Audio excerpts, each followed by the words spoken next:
Hey guys, Jim here. Welcome back to Tribe Talk. Mike, how you doing? I'm Say doing, hi. Hi, how are you? Dude, I'm pretty pumped. Yeah, I'm a little scared. I'm not scared. I'm just pumped. And here's why. Because normally you and I are sitting across the table, and as much as I love staring into your beautiful eyes. Yes, they are beautiful. Great haircut, also Yep. beard. You're a handsome man. Yes. I much prefer looking across the table at what we're looking at across right now. Yes, we are. Yeah. So why don't you introduce our guest, my friend? Well, we're trying something different tonight. We have our wives sitting right across the table from us tonight. So we have Sarah that's sitting across the table from you. That's your wife. That's right. Thank you for reminding me. Can you say hi? Hi. And then we've got Julie straight across from me. Hi. So those obviously are not our voices. No. Yeah, definitely not. We're prettying up the podcast today. Yeah, that's right. So this week we no longer have faces fit for radio. That's we right. actually have faces fit for TV. Yeah, that's right. But we're putting them on radio. Yeah, exactly. Yeah, So that's what we're reduced to right now. Ladies, we're so glad you're here. Thanks. It's good to be here. Yeah. Thanks. I'm It's very good to have pumped. you. So the purpose of tonight's podcast, men, is we've been talking a lot about biblical principles and Junto principles, and that's great. But I prefer to have the answers to the test, if you will. And a lot of times, what we try and do as men to be better for Christ is to be the type of husbands that God called us to be. And rather than just assuming what all the answers are, we thought we'd bring the ladies in and hear it direct from them. Yep. Yeah. So Two ladies that know us better than anybody. that's right. So let's just jump in. Okay, Sound let's good? do this. So girls, glad you're here. Just to let our listeners know a little bit about yourself, why don't you tell us a little bit about yourself? How did you come to know Christ? Am I going first or you going first? Okay. Okay. My name is Sarah, and I was always brought up in a Christian home by a Christian mom. Very, very close with my brother. My dad left at a young age, so I was very, very close with my brother. So the three of us were, my mom, my brother, and I were super, super close. And my brother had a personal relationship with the Lord, I would say middle school, high school-ish, really, really strong in high school. And I remember coming downstairs one day and saw him just on his knees worshiping Jesus and just crying to worship music. And for you to really understand the impact this was, my brother was a tight end for the football team, the high school football team. And he was just this, well, I mean, he still is, but this big, giant dude. And he was always super, super protective of me. So whenever anything happened at home, he was the one that would kind of race to the rescue. He was the one that would go talk to the neighbors' parents when their kids were picking on me. That type of Without trying, he's always made me fearful for my life. That's for sure. Yeah. Yes. So when I saw him, and he looked broken but happy, and I was like, ooh, I want that. That's what I want. And he went with me, and we went to our youth pastor's house, Chris Hodges, and That guy's not too popular. not too popular. No. No. National following. Yeah. No, he's Pretty amazing. amazing dude. Yeah. And so I that's how I came to know Jesus, was through my brother, and just seeing him and going, wow, if that's something that he loves and that can really touch him and bring him to his knees, that's something I want to know and be a part of. That's pretty cool. Yeah. Props to Justin. Yeah, That's really cool. I mean, I joke about being scared of him. I love that dude. So when you listen to this, buddy, I love you. yeah. That's awesome. Yeah. How about you, Jewel? All Does anybody call right. you Jewel, by the way? I do. I get called a bunch of things. Yeah. All right. I'll stick to Julie if that's what Mike calls fine. you. Yeah. I'm good with whatever. So I was also raised in a Christian home. We were very dedicated to going to church and all the things. And when I was 6, I remember very vividly that my Sunday school teacher, who was like 80 back then, literally she was 80. Miss Burl was her name. I still remember it. But she was very dedicated to God, and I just remember listening all the time to Heaven and Hell, and that was basically the church that we were going to. It was either you were going to heaven or you were going to hell. And so I knew I did not want to go to hell. So when I was 6, I accepted Jesus, but I didn't really understand what that meant per se. So growing up as a teenager, still devoted to church, all the things, youth group, Wednesday night church, everything. We did everything. And I went to a camp called Camp Idrahaji, which is I'd rather have Jesus, is what it stands for. That sounds so cool. It was That's awesome. a good word. Yeah. And I had been a part of that camp for many years.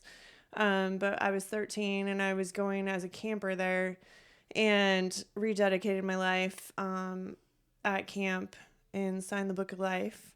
And so did my best friend growing up, who I had lived my whole life with at that point as well. She was raised Christian Science, which is very different from what I was raised. But anyway, I knew God definitely touched both of us at camp.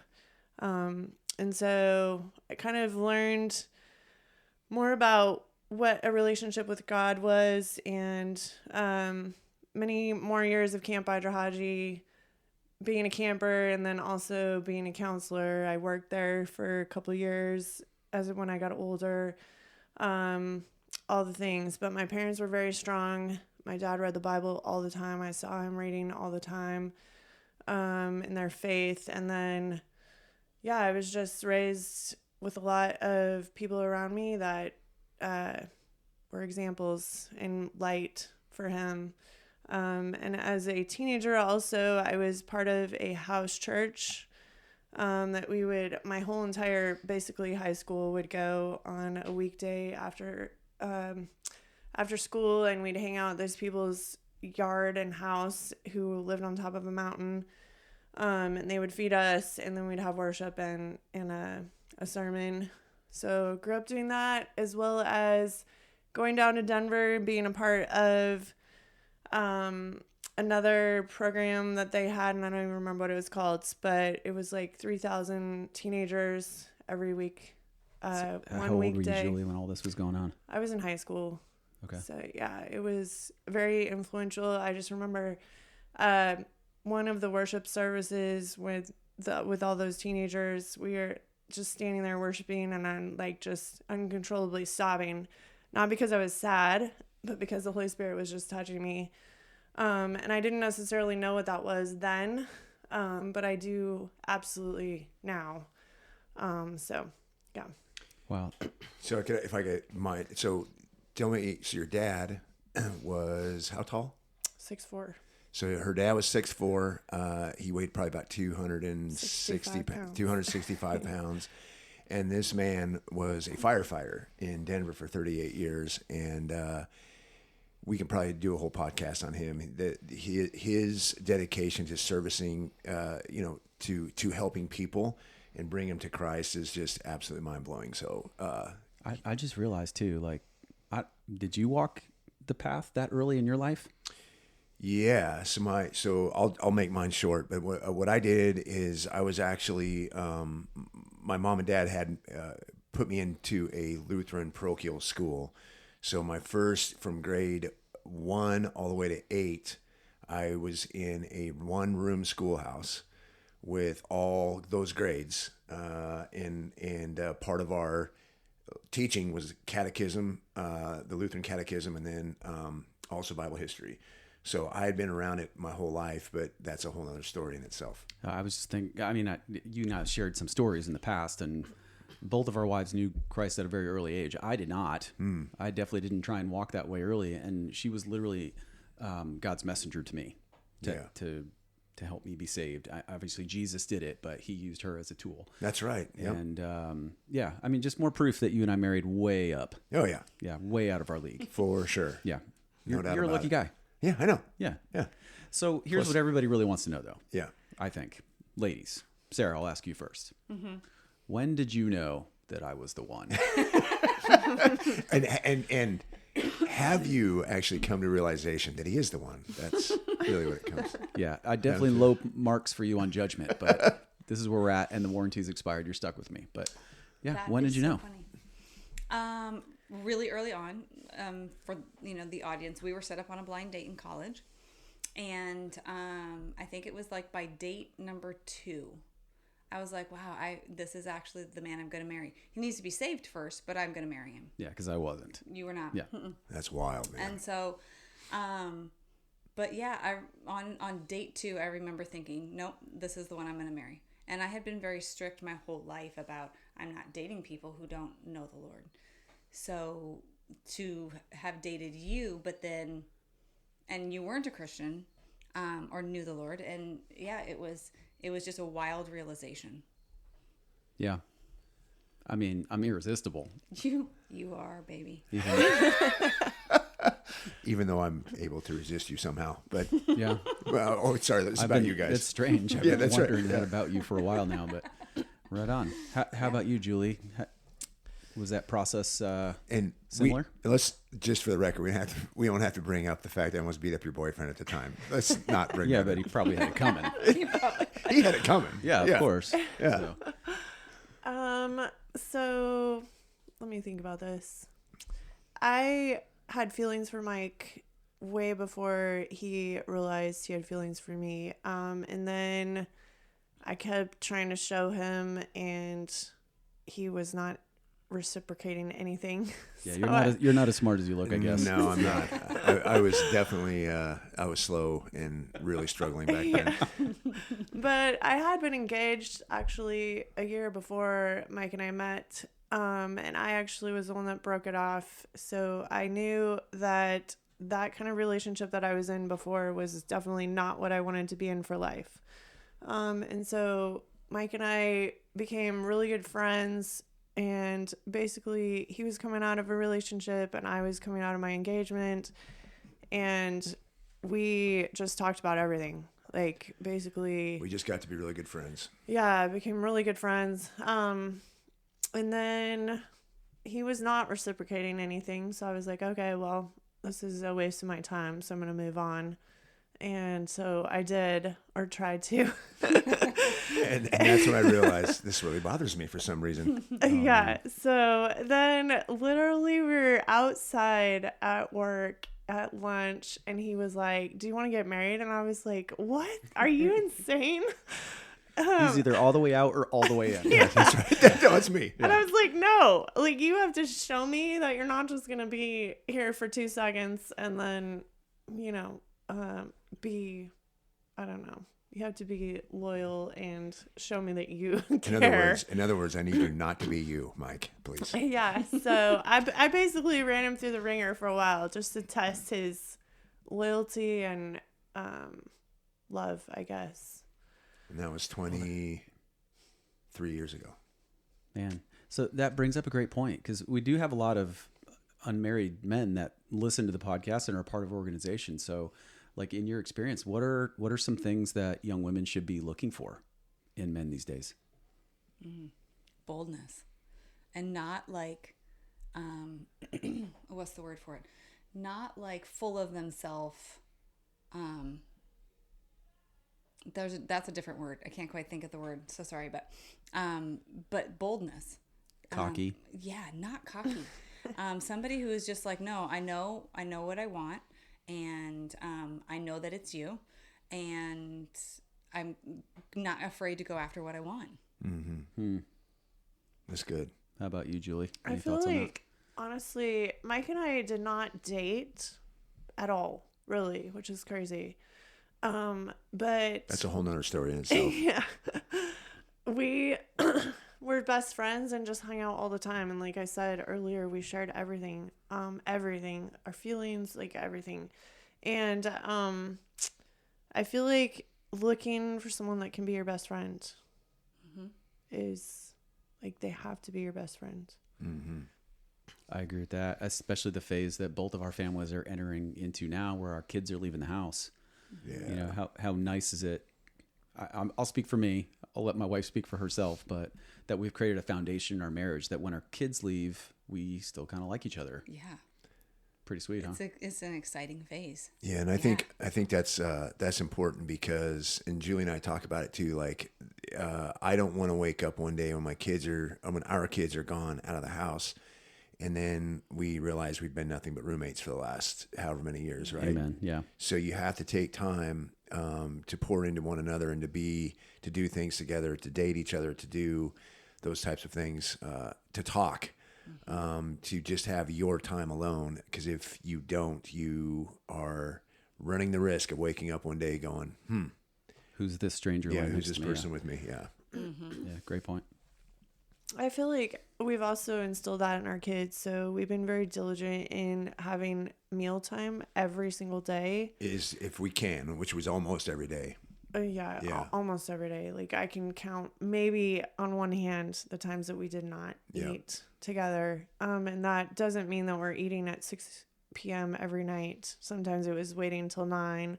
Sometimes it was eating at 4 because our kids have things they have to do or go to, or we have things going on. But It's a mechanism for connection. yes, Yeah, love it. absolutely. At the table, things just get spoken about. Like they feel free and open to talk about stuff. And even if they don't come to the table thinking that, it always ends up being a conversation.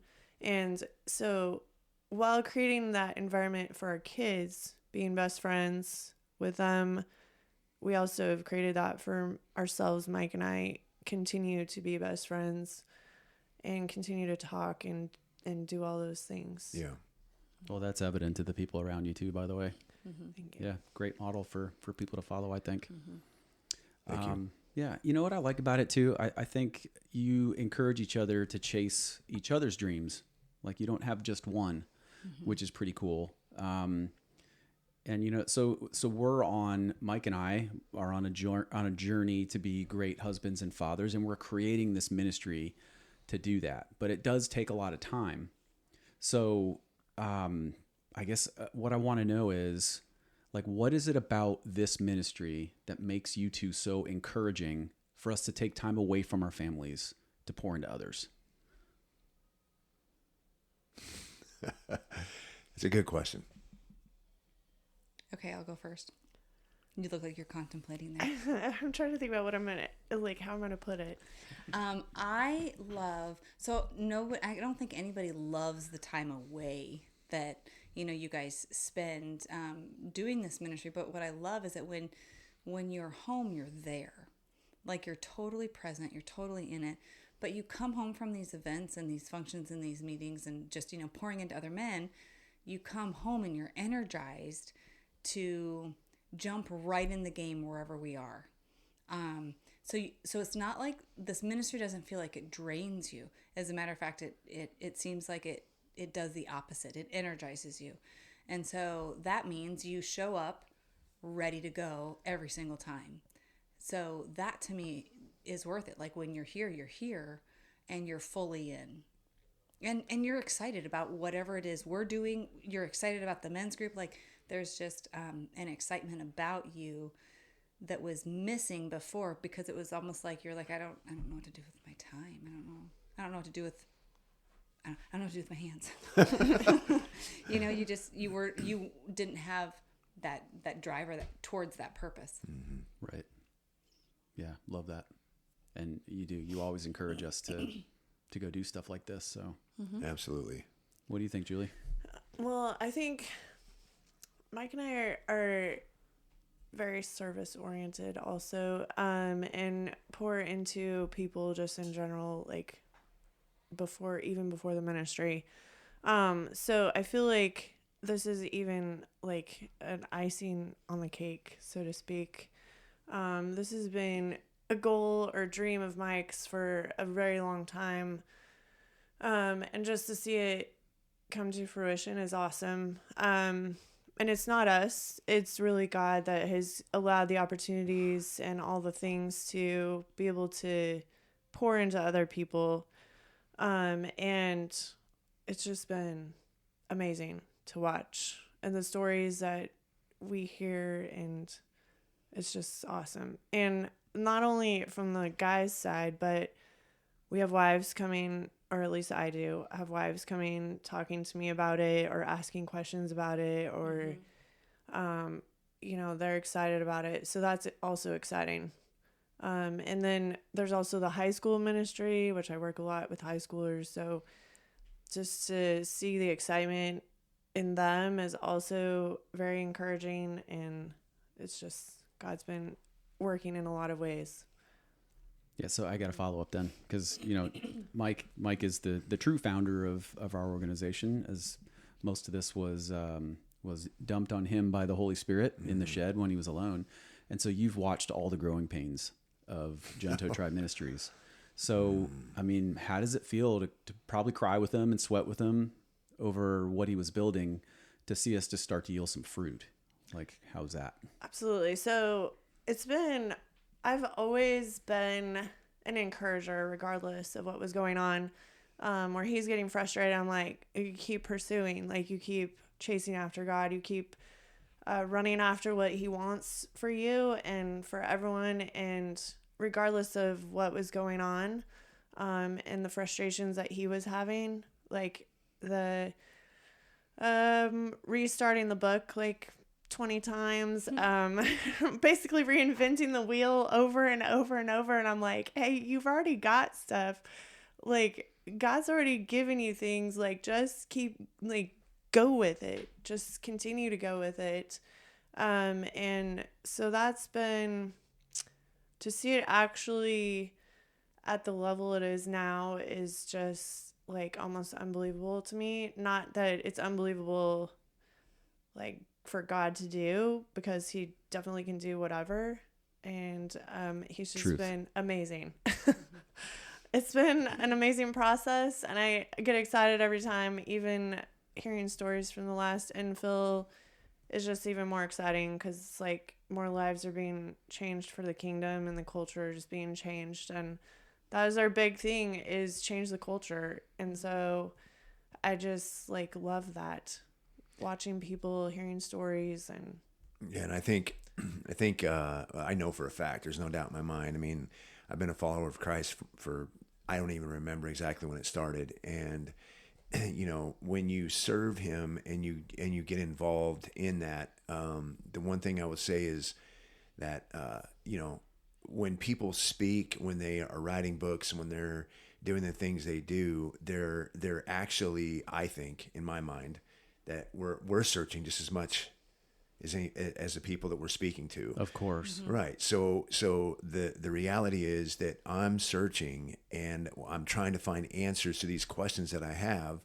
And so then I write and I speak, and that's just my thing. That doesn't mean that it's the thing. I'm saying it's my thing that I do. And in that process, it changes me. It makes me a better human being. Well, we always said we wanted to build something that we would want to attend. That's exactly right. Yeah. Yep. And so that's what God does, man. He just gets a hold of you and just changes you. So let me ask you this though, from a practical perspective, you've got to say something to all the ladies out there that might be listening on what it means when God has laid something on your heart to actually be encouraged by your wife. Yeah, so I would just say that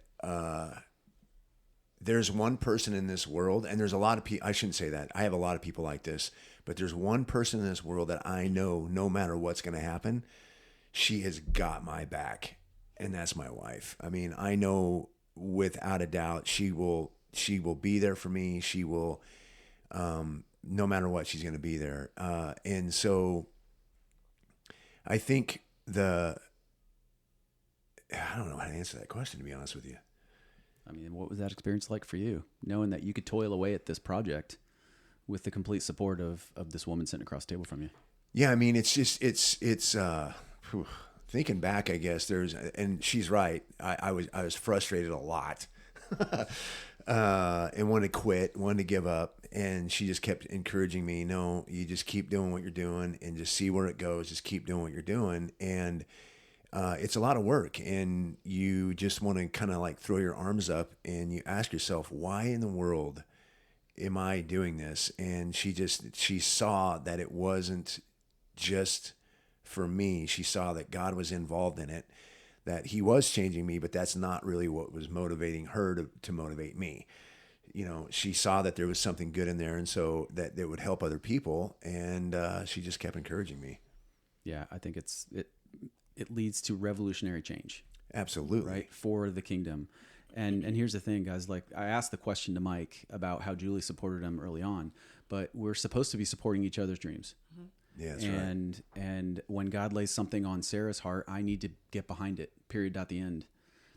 Right? Especially if it's from the Holy Spirit. Yep. And I would venture to say that anything hard that we've done in our lives, we couldn't have done without the other person. Oh, no way. Absolutely. So No way. that's the goal, y'all.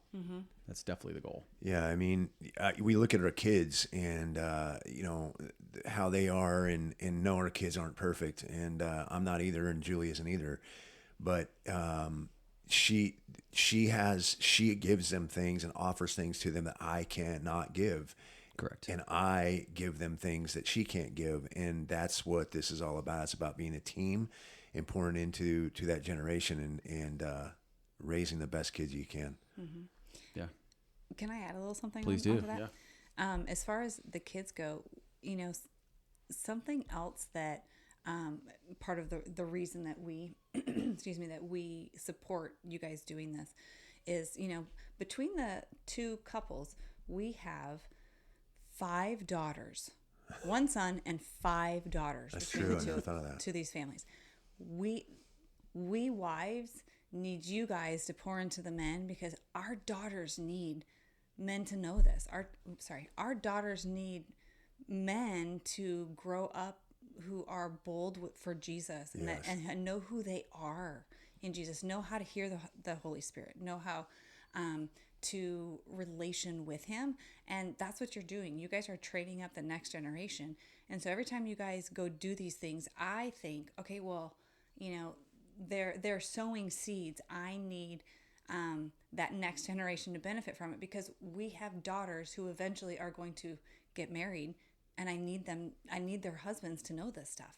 Yeah, that's good. I this is actually, Sarah, one of the things I pray about all the time is I pray that God is preparing a man, a boy that's going to grow up to be a man that will capture my daughter's heart, and that they will have the ability to not only be hungry for Jesus for the rest of their lives, but they will be, just like you said, bold and strong and able to take care of them and protect them.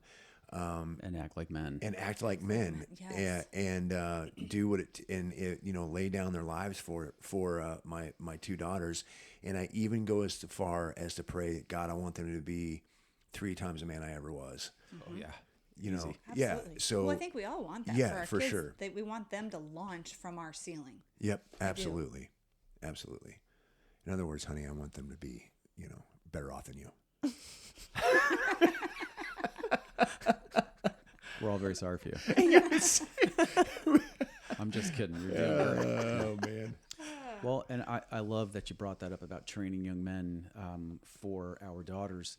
One of the common themes coming from our daughters, our older 2 anyway, is that they are craving to meet or be with somebody who leads them well. Yes. And so what does that mean to you girls? Like, what do That's good. men these days need to know about leadership from a woman's perspective? I don't think leadership looks like what our culture says leadership is. Can you describe that? Yeah, that's good. Yes. Today's culture, it seems like leadership is the me, I first. I'm more important than you. Because I'm more important, I should get all the firsts of all the things. And that is so the opposite of what good leadership is. Well, and I'm sure you guys will talk about this later, but leadership is laying down your life for someone else. That's what it is, and it's putting your person or people before your personal needs and desires, because you create a culture of safety, and then your people want to do for you what you need them to do. I mean, it's a very symbiotic type relationship, but leadership is never forceful, or it shouldn't ever be forceful. It shouldn't ever be, manhandled, or there should be no fear ever in leadership. And unfortunately, I think that's what culture is telling us, that Boom. you have to be afraid of your leadership for it to be effective. That is awesome. Yeah, we should have her talk more. Yeah. At our events. I'm actually trying to keep my mouth shut right now because she's got me fired up. But you're right, 100%. Yeah. What do you think, Julie? I just think that, again, I go back to got to be your best friend. It's got to be a spiritual leader as well as a manly leader. And what I mean by that is, like, it's not just the woman who is pursuing God. It's not just the woman who wants to go to church or be a part of a small group. I think it comes from Guys, pay attention to this, please. too. Yeah. Keep going. It Zoe. has to be, and it can be a mutual group that we're involved in. It can be a woman can be in a woman's group, a man can be in a man's group, but I feel like it's so important to be involved in surrounding yourself with other guys that are feeling the same in the culture, that we're all bettering the kingdom, and it's so important for the guy to be involved as well. Awesome. That's good. Yeah, thanks.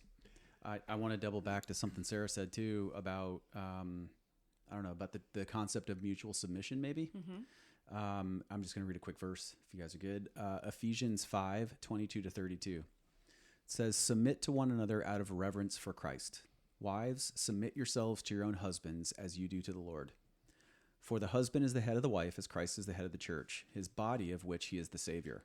Now, as the church submits to Christ, so also wives should submit to their husbands in everything. Husbands, love your wives, just as Christ loved the church and gave himself up for her, to make her holy, cleansing her by the washing with water through the word, and to present her to himself as a radiant church, without stain or wrinkle or any other blemish, but holy and blameless. In the same way, husbands ought to love their wives as their own bodies. He who loves his wife loves himself. After all, no one ever hated their own body, but they feed and care for their body just as Christ does the church.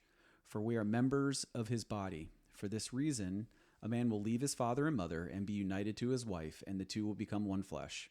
This is a profound mystery, but I'm talking about Christ and the church. However, each one of you also must love his wife as he loves himself, and the wife must respect her husband."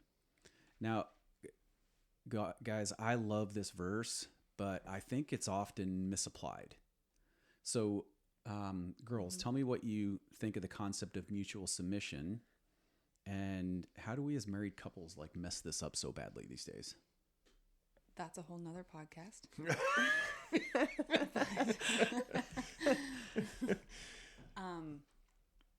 Okay, well, the first part of that question was, what do we like most about this verse? No, I mean, I love this verse. Okay. I don't know that I misapply it. Maybe you have a different perspective on that, but I feel like we as a society mess this verse up so badly. We do. We key in on one aspect or the other. And so, from your perspective, why do we get this all wrong, and how are we supposed to apply it?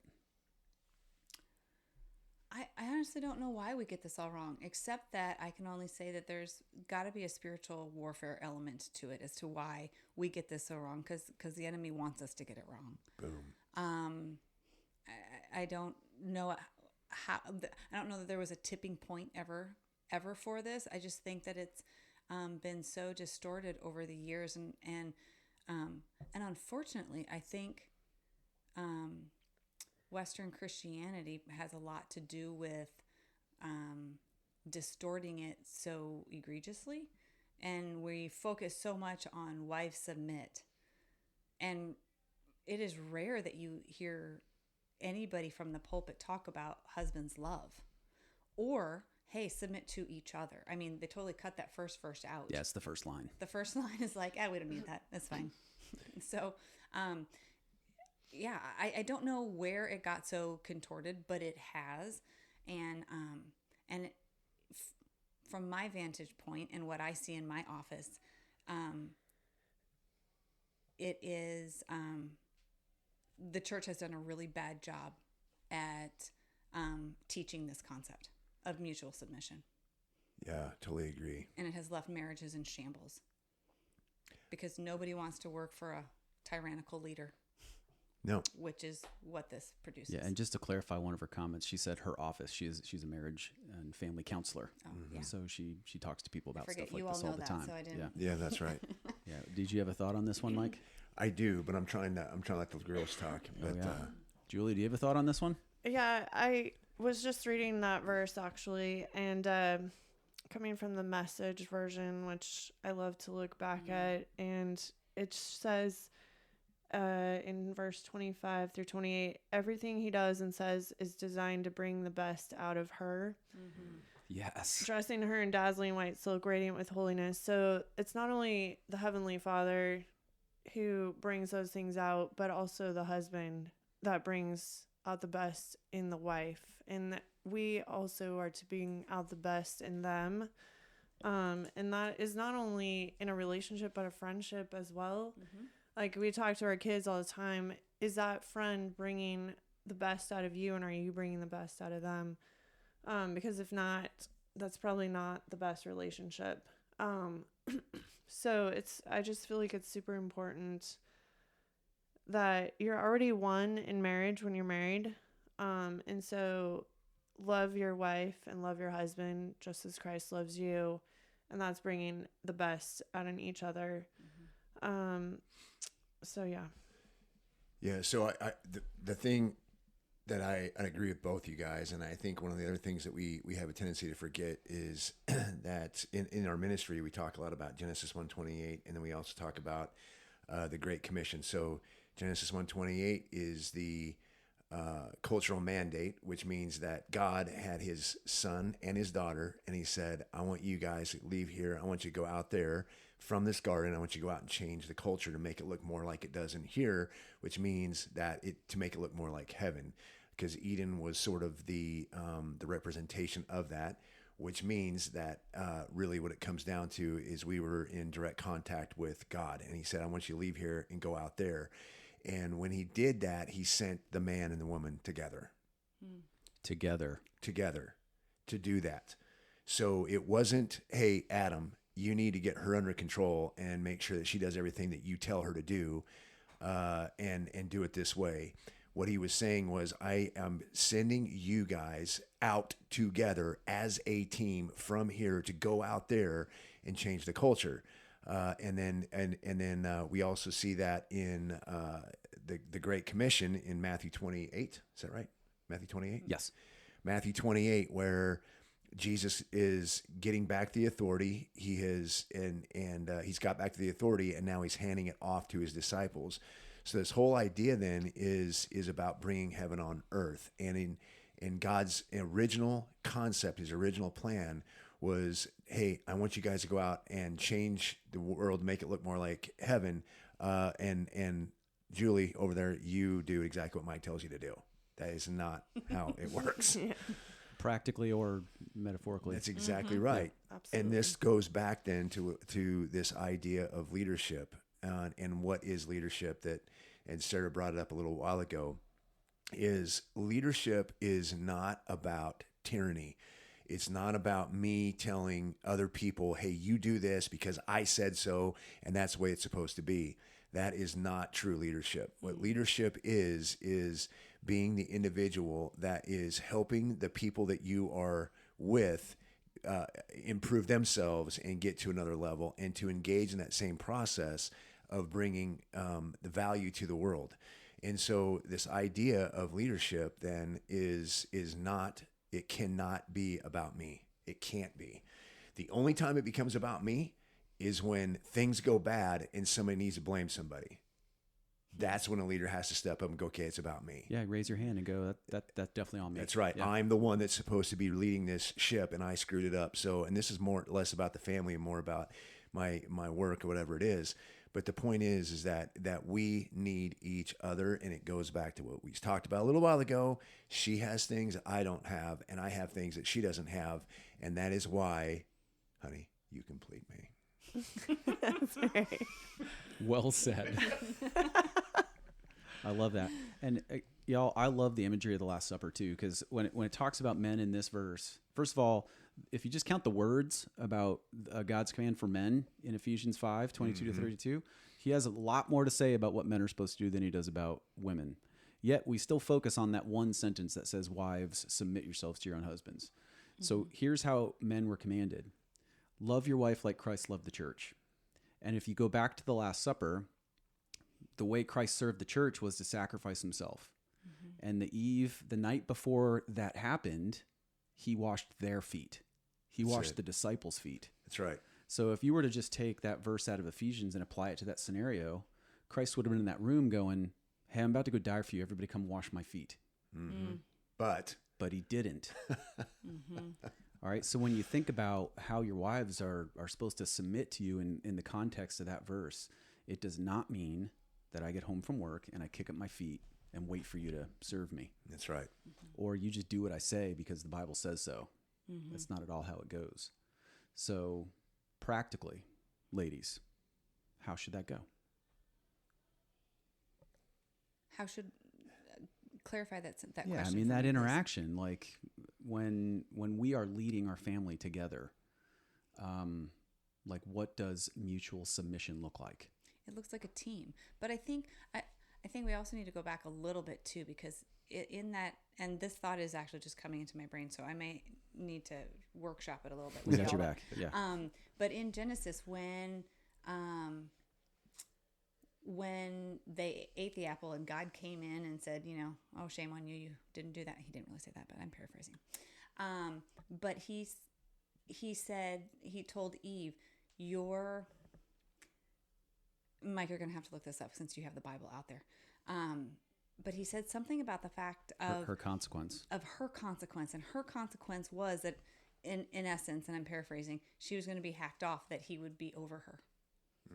And so I think that there's a little bit of that too in our culture. I mean, it's very evident in our culture, but that's something that we women, I think, always need to guard against also, is that, he's more important than me, or, I'm not doing what he told me to do. And so I think we have to kind of check our heart a little bit on that too, because that is something that God said would be hard for us. So, I know this is a podcast, Tribe Talk, and it's, you guys are talking to the men, but I think it's also applicable for the women to understand what our struggle is in that also. Absolutely. What do you think, honey? I'm not really sure how I want to put it yet. That's fine. That's fine. So one of the things that came to my mind while you're kind of thinking here, Jules, is that there's this I can't remember the American Indian tribe, but they started realizing they were watching buffalo, and what they noticed was that if there was a threat that would come up onto the herd, the younger male buffalo would come to the outside of the herd and would basically form a protective barrier, while the older and the women, female buffalo, would go to the middle, while the men would get out and be prepared to fight, to protect everybody. And then when the threat was either eliminated or chased off or whatever it is, they noticed that though the male buffalo they would go to the middle and the women would surround them. And they learned this, and this is how they would run with their tribes. And so this is the idea, I think, many times, is that there are certain things that I'm just going to be better at, and there's certain things that she's going to be better at. And there's times when I need to be protecting her and taking care of her, and there's times when she needs to be protecting me and taking care of me. And I just think that boils it down in a nutshell right there. I think what Sarah said, as far as like it looks like a team, and that goes across all fronts of a family, just parenting as a team, leading as a team. And again, Mike has different strengths than I do, but leading through example, letting Christ shine through you so that your kids can be a light as well, to those that they come in contact with. Just everything together as a team, all in one front. Yep. Is one of those strengths that you have above Mike bench press? No. Everybody can bench press more than I can. I am not a good bench presser. Maybe gator choke and jiu-jitsu, but that's about it. There you go. All right. Had to bring that up. Yeah. It's maybe the only thing I beat you at. Yeah, I'm terrible at bench pressing. Never been good. Why do you have to bring up all the Just a things? little levity. Okay, Yeah, good. that's my bad. We're having this serious talk, and I bring bench press into it. Yeah, that's right. That's my bad. No, that's good. Wow. Well, man, I love this discussion. I love all your thoughts on this. So I don't want to really cut it short. So I do have kind of an open-ended question for you both. Okay. Uh-oh. All right. It's broad on purpose. So take a second, pause, and think about it if you need to. But And I'll sing during the dead time. Will you sing the Yeah. the Jeopardy song? Yes, I'll do that. yeah, that won't be annoying. That'll help them think. Yeah, seriously. Yeah. So I don't know. I think I find it helpful to pull the customer, if you will, when we're trying to get better at something. And I love having the answers to the tests. So I want to ask you guys, on behalf of all women, kind of fill in the blank or finish the thought. What do you need from your Junto Tribe Man?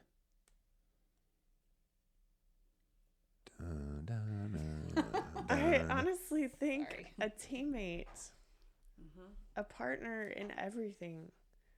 Because no one likes to feel alone or isolated or cut off. And when you are a team in your relationship, and it's not just the two of us, it's actually God involved. So it's a strand of 3 cords, like it says, where a cord of 3 cannot be broken. I honestly try to live by that. That's good, honey.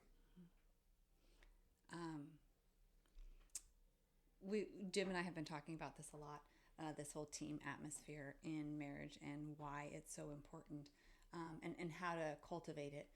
And so, we came upon the video of the 1980 A Miracle on Ice, and it was just so cool because in the movie, he talks about, the name on the front of your jersey needs to mean more to you than the name on the back.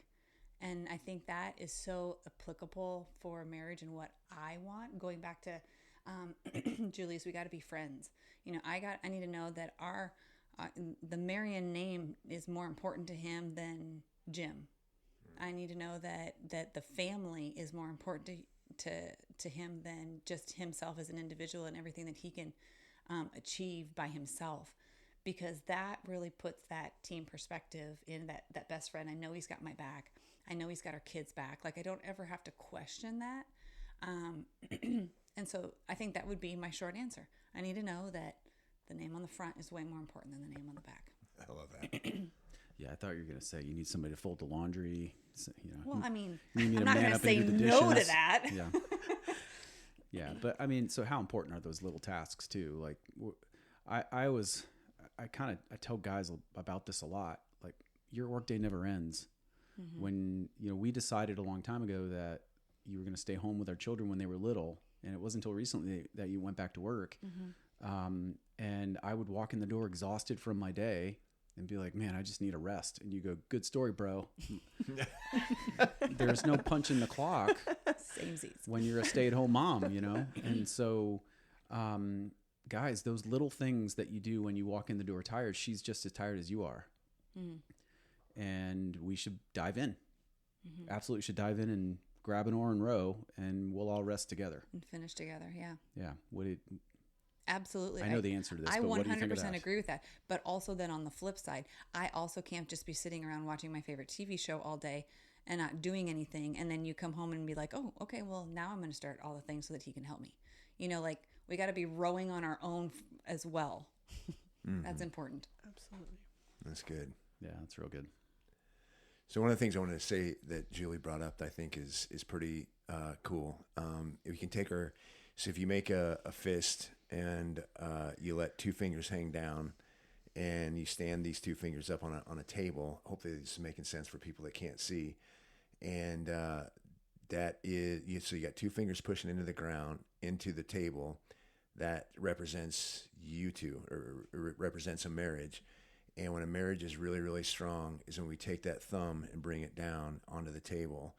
And that's when Jesus gets involved in that process. And now all of a sudden that stable, the hand that's holding the 3 fingers into the ground or into the table, pushing in up against into the hand, is now stronger than it's ever been. Mm.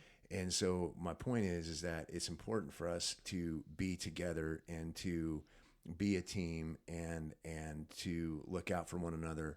But what makes this marriage stronger than ever is Jesus has got to be wrapped in it as well, and he's got to be part of it.